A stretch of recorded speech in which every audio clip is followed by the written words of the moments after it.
Hello అండి, welcome to Madhu lessons. ఈరోజు మనం ట్రై మెథడ్స్ సంబంధించి ఇంపార్టెంట్ బిట్స్ ఒక 50 చూద్దాం. తెలంగాణ టెట్కి ప్రాజెక్టు పద్ధతిని ప్రతిపాదించింది ఎవరు? William henry kill Patrick. చేస్తూ నేర్చుకోవటం మరియు జీవితం ద్వారా నేర్చుకోవటం అనేవి ఏ పద్ధతి యొక్క ముఖ్య సూత్రాలు? ప్రాజెక్టు పద్ధతి.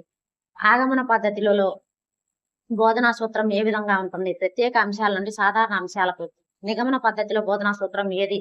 సూత్రము సాధారణీకరణం నుండి ఉదాహరణల వైపు. విద్యార్థి కేంద్రీకృత బోధనా పద్ధతుల్లో అత్యంత ప్రాచుర్యం పొందిన పద్ధతి ఏది? అన్వేషణ పద్ధతి. అన్వేషణ పద్ధతిని కనుగొన్న శాస్త్రవేత్త ఎవరు? ఆర్మ్స్ట్రాంగ్. ఉపాధ్యాయ కేంద్రీకృత పద్ధతికి ఉదాహరణ ఏమిటి? ఉపన్యాస పద్ధతి. ఒక విద్యా సంవత్సరంలో ఉపాధ్యాయుడు బోధించవలసిన విషయ ప్రణాళికను ఏమంటారు? వార్షిక ప్రణాళిక. ఒక పాఠ్యాంశాల్లో కొన్ని ఉప విభాగాలుగా విభజించి తయారు చేసే ప్రణాళిక ఏది? యూనిట్ ప్రణాళిక. దైనందిన బోధనా ప్రణాళిక లేదా పీరియడ్ ప్రణాళికను ఏమంటారు? పాఠ్య ప్రణాళిక. బ్లూమ్స్ వర్గీకరణ ప్రకారం విద్యా రంగాలు ఎన్ని? 3. జ్ఞానాత్మక, భావావేశ, మానసిక, చలనాత్మక రంగం. జ్ఞానాత్మక రంగంలో అత్యున్నత స్థాయి ఏది? మూల్యాంకనం. భావావేశ రంగంలో అత్యున్నత స్థాయి ఏది? చారిత్రీకరణ లేదా శీలీకరణ. మానసిక చలనాత్మక రంగంలో మొదటి స్థాయి ఏది? అనుకరణ. విద్యార్థి 2 సజీవుల మధ్య పోలికలు భేదాలను చెప్తాడు. ఇది ఏ విద్యా ప్రమాణానికి లేదా లక్ష్యానికి సంబంధించినది? అవగాహన. విద్యార్థి తాను నేర్చుకున్న జ్ఞానాన్ని నిత్య జీవితంలో కొత్త పరిస్థితులకు అన్వయిస్తాడు. ఇది ఏ లక్ష్యం? వినియోగం. విద్యార్థి ప్రయోగశాలలో పరికరాలను అమరుస్తాడు. ఇది ఏ రంగానికి చెందినది? మానసిక చలనాత్మక రంగం. నైపుణ్యం. విస్తృతమైన పరిధి కలిగి సాధించడానికి ఎక్కువ సమయం పట్టేవి ఏవి? గమ్యాలు, ఉద్దేశాలు. నిర్దిష్టంగా ఉండి ఒక పీరియడ్ వ్యవధిలోనే సాధించగలిగేవి ఏమిటి? స్పష్టీకరణలు. విద్యార్థి పటాలను గీస్తాడు లేదా గ్రాఫ్లు ఇస్తాడు. ఇది ఏ లక్ష్యం కిందకు వస్తుంది? నైపుణ్య బోధనోపకరణాలు. ఎడ్గర్ డేల్ అనుభవాల శంకువులో అత్యంత ప్రత్యక్ష అనుభవం ఏది? ప్రత్యక్ష ప్రయోజనాత్మక అనుభవాలు. ఎడ్గర్ డేల్ శంకువులో అత్యున్నత లేదా చివరి స్థానంలో ఉండే అమూర్త అనుభవం ఏది? శాబ్దిక సంకేతాలు.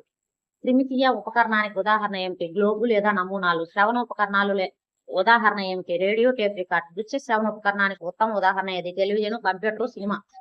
నిజమైన వస్తువు పరిమాణం పెద్దదైనప్పుడు లేదా అందుబాటులో లేనప్పుడు తరగతి గదిలో వేటిని ఉపయోగిస్తాము? నమూనాలను. ప్రకృతి సమాజమే ఒక ప్రయోగశాలగా భావించే బోధించే వనరు ఏది? సామాజిక వనరులు.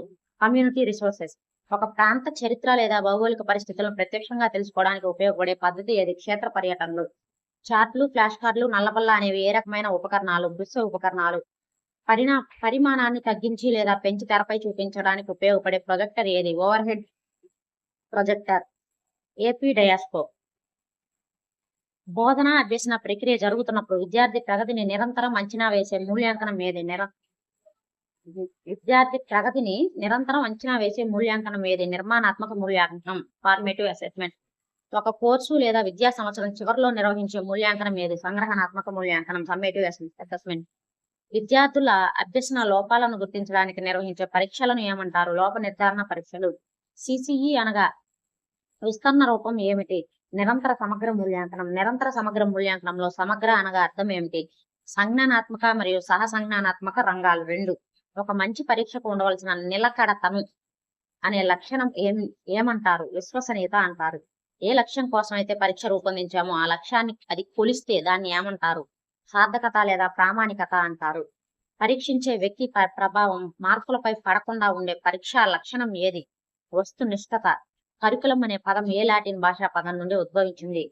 కరిరే కురిరే అంటే పరుగు పందెం, ట్రాక్. విద్యార్థి కేంద్రంగా అభ్యర్థి అవసరాలను ఆసక్తులను చుట్టూ తిరిగే విద్యా ప్రణాళిక ఏది? విద్యార్థి కేంద్రంగా విద్యార్థి అవసరాలు ఆసక్తుల చుట్టూ తిరిగే విద్యా ప్రణాళిక ఏది? బాలకేంద్రిత విద్యా ప్రణాళిక. Child centred curriculum. శిశు కేంద్రిత లేదా బాలకేంద్రిత. శాస్త్రాల స్వభావం 10. ప్రశ్న. గణితం అంటే పరిమాణ శాస్త్రం అని నిర్వచించింది ఎవరు? అరిస్టాటిల్. గణితం అన్ని శాస్త్రాలకు ద్వారము మరియు తాళం చెవి వంటిది అన్నది ఎవరు? Roger bacon. విజ్ఞాన శాస్త్రం యొక్క ఏ స్వభావం నిరంతరం మారుతూ ఉంటుంది? గతిశీల స్వభావం. సాంఘిక శాస్త్రంలో ప్రధాన విభాగాలు ఏవి? చరిత్ర, భూగోళ శాస్త్రం, పౌరశాస్త్రం, అర్థశాస్త్రం. జాతీయ విద్యా ప్రణాళిక చట్టం 2005 ప్రకారం జ్ఞానాన్ని దేనికి అనుసంధించాలి? పాఠం వెలుపలి జీవితానికి. ప్రయోగశాల పద్ధతిలో విద్యార్థి ఏ పాత్ర పోషిస్తాడు? క్రియాశీల అన్వేషకుడు. సమస్య పరిష్కార పద్ధతిలో మొదటి సోపానం ఏమిటి? సమస్యను గుర్తించడం. ఒక ఉపాధ్యాయుడు బోధించేటప్పుడు మొదట క్లిష్టమైన అంశం నుండి సులభమైన అంశానికి వెళ్తే అది ఏ సూత్ర ఉల్లంఘన అవుతుంది? సులభం నుండి కఠినానికి అనే సూత్రం ఉల్లంఘన అవుతుంది. విద్యార్థులలో సృజనాత్మకతను, ఆలోచన శక్తిని పెంపొందించడానికి ఉత్తమమైన ప్రశ్నలు ఏవి? ముక్త ముగింపు ప్రశ్నలు. Open ended question. గణిత శాస్త్రంలో శూన్యాన్ని ప్రపంచానికి పరిచయం చేసిన భారతీయుడు ఎవరు? ఆర్యభట్ట. ఇవి ట్రై మెథడ్స్ సంబంధించి 50 ఇంపార్టెంట్ బిట్స్. వీడియో నచ్చినట్టయితే లైక్ చేయండి, షేర్ చేయండి. అలాగే మన ఛానల్ని సబ్స్క్రైబ్ చేసుకోండి. మీకు మీ ఒపీనియన్లు కానీ ఇంకేమన్నా కామెంట్ చేయండి. Thank you for watching.